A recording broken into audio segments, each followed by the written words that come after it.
How's it going, Exile? So we are 2 days into 0.4 and I want to show you the progress on my plant-based cast on crit build for the Oracle. So I have to say it's working pretty good so far. I reached tier 14 or tier 15 maps within probably 14 hours or something like that. Could definitely have been faster, but you know, the build is working just fine. We can clear all content. I'm still squishy right now because I don't have enough resistances and energy shield and stuff like that, but it's still up for a pretty decent farm. And the build can pretty much deal with tier 15 maps just fine. It can deal with Breach, Simulacrum, and it can also deal with map bosses. I haven't had the chance to try any of the Pinnacle bosses yet, because I honestly don't even have the currency to beat them, and I want to spend my currency on improving my gear other than, you know, finishing Pinnacle bosses. In my mind, this would be way too early at this current state of the game. But I want to bring you this build and the update early so you can follow what I'm doing. So this is not a final build guide. This is my current status of day 2. So there's still going to be lots of changes to this build. PoE is not working yet, but I have a Mobalytics planner in the description down below. Also, in this video, I'm going over the skills, I'm going over the items, and I'm going over the passive tree and what I'm going to improve in the future. So, without further ado, let's just start with the build showcase. And again, I will have a final build guide out for this within a few days. So I highly recommend like, comment, and subscribe, and show up to the stream so you can ask me questions and you can see me playing this build live. Taking a look at the skill gems, this is still not final, I'm still working on figuring this out. But our main damage spell here is Entangle, and we use it with Accelerated Growth, we use it with Heft, we use it with Magnified Area, and we use it with Branching Fishes here. Magnified Area probably has to go as soon as I pick up some more area of effect from the tree and from the jewels, but this is pretty much the spamming spell. It pretty much, you know, travels around and targets mob and hit them, so it works pretty nice. And then we have Thrashing Winds, which is for rares and bosses. Same, we do Accelerated Growth here, so it, you know, overgrows faster. Again, Heft, we have Concentrated Area here because it's one of the strongest damage gems without a cost multiplier, and Considered Casting here for even more damage.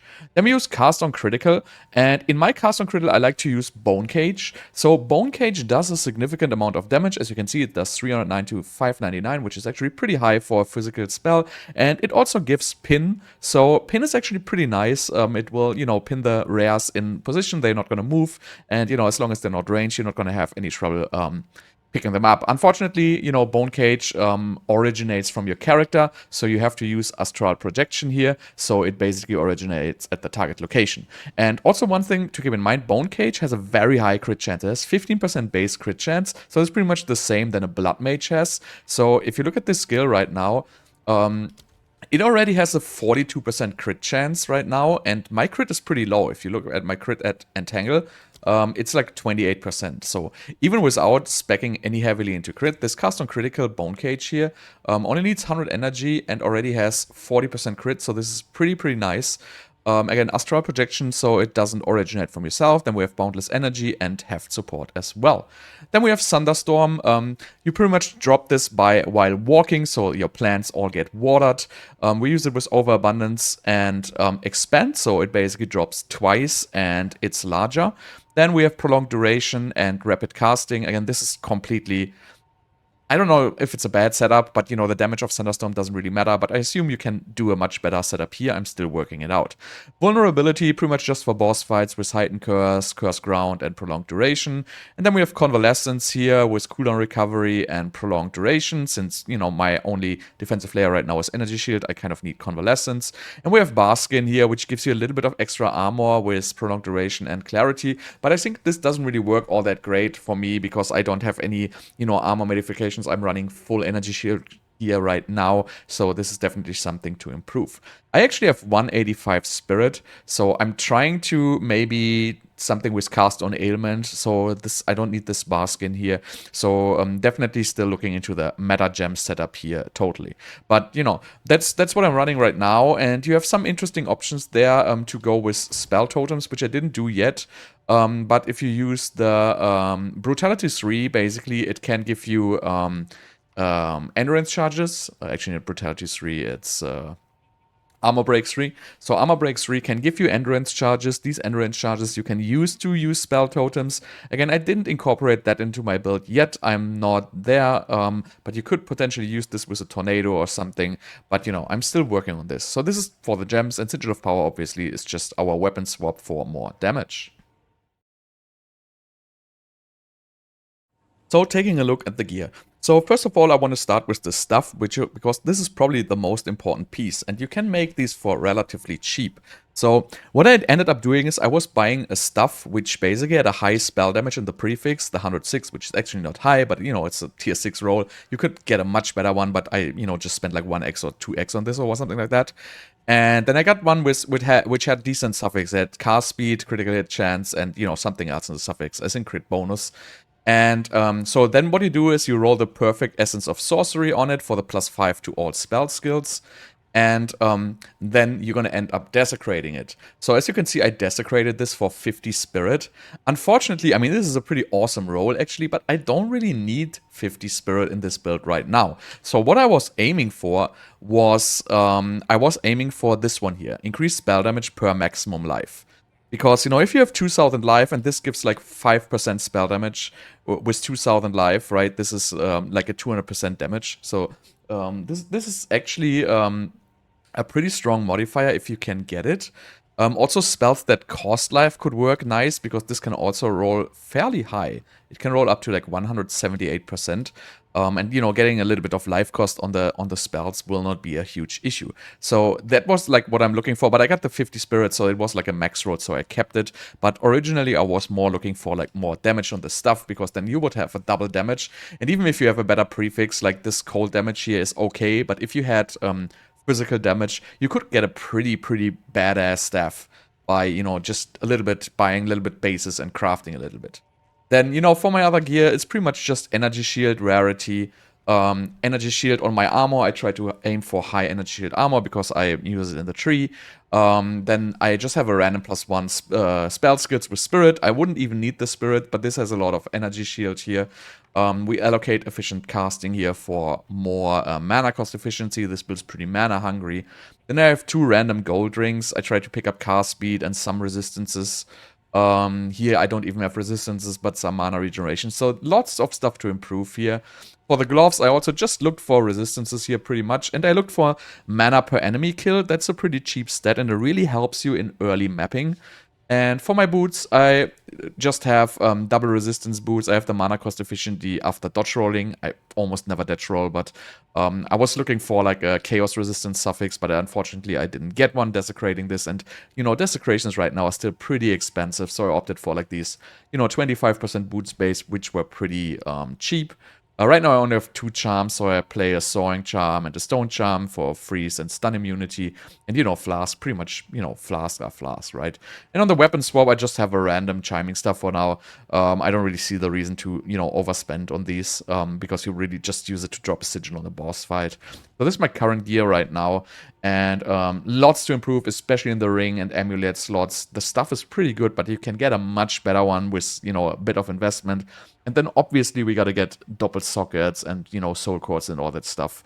Belt is pretty decent, but also it's just a resistance fix pretty much. I bought this for like 1x and exalted it up with, like, you know, getting some strengths. And yeah, so that's my day 2 gear basically, so still working on improving here. So let's then look at the passive tree. So first of all, we have the Oracle, so we need the forced outcome, so we get the inevitable critical hits here. So this basically does every of your hits basically crits, right? No matter what, it's going to get less damage each time it attempts. So if you run this with like 5% crit chance, you know, your crits don't do any extra damage at all. But as you get more and more crit chance, actually, your crit's gonna do significant damage. So I assume we're gonna get until up to like, you know, 60-70% crit in this build. And then this is actually gonna be quite a significant damage boost, because, you know, it will still make your hits crit after, you know, missing the critical strike, maybe, you know, at a little bit less magnitude. But obviously, this is for triggering cast on critical here, right? And then we have the Unseen Pass here, which enables us to, you know, choose out of these cool Oracle nodes. And then last but not least, we will have this Enwind Realities, and this will allow us to pick stuff in the radius of keystones without allocating to a tree. And this actually has a medium radius, which is pretty large. I have it here in PoB. So as you can see, these are like medium radius stuff. Unfortunately, PoB is not updated yet, but a medium radius is pretty damn large. So there will be pretty significant changes once I have my 4th ascendancy point, and I can actually pick stuff up around these keystones, right? Because there is keystones which really, for example, this keystone here we already have, right? So this will allow us to grab this spirit node here. It will allow us to grab this one. It will allow us to grab this one. We can, you know, even grab this one if we need it. We can grab this energy shield node here. We could grab some area of effects. So this allows us basically to like grab like 6, 7 notables without connecting them to the tree, which is actually pretty overpowered. Also, like these life cost nodes are pretty good if we do life cost, which I don't know yet. But yeah, so this is pretty significant for this keystone.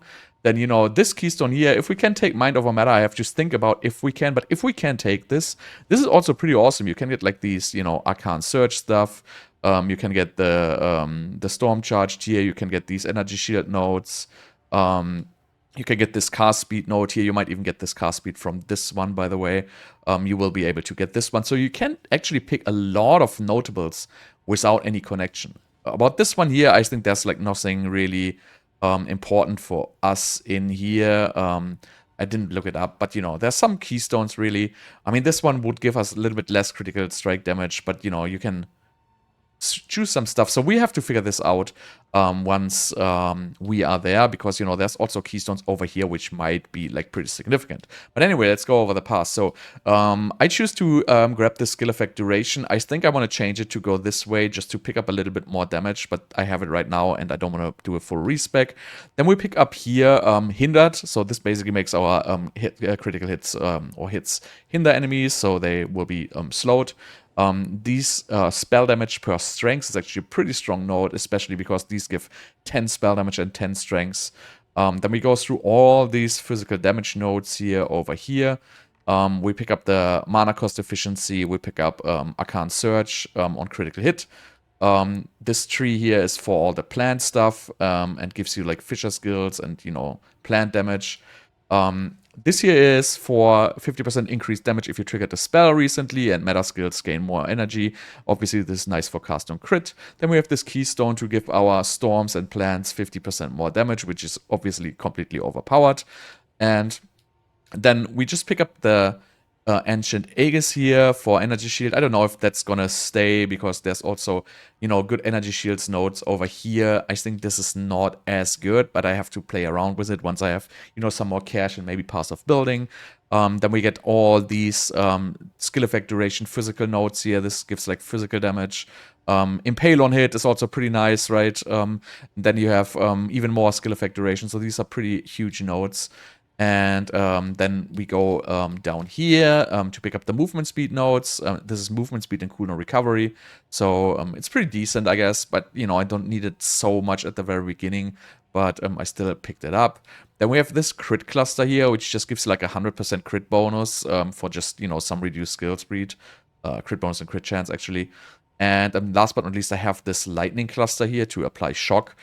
This is probably also going to go away because I don't really want to do lightning damage, but it also has 45% physical damage inside. Actually, another 12 here. Just the last one doesn't have physical, so I guess it's still, you know, pretty decent. But there's so many great nodes to pick up.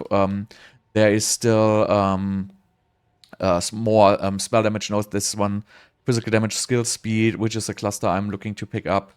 And then we have this cluster here with the, you know, 16% increased cast speed if you crit recently, which obviously is active all the time. So there's still like a lot of stuff to figure out here, especially once we get the entwined realities here, so we can allocate around those keystones. And this build is still going to significantly change. But, you know, this is what I'm running right now. This is fine for tier 15 maps.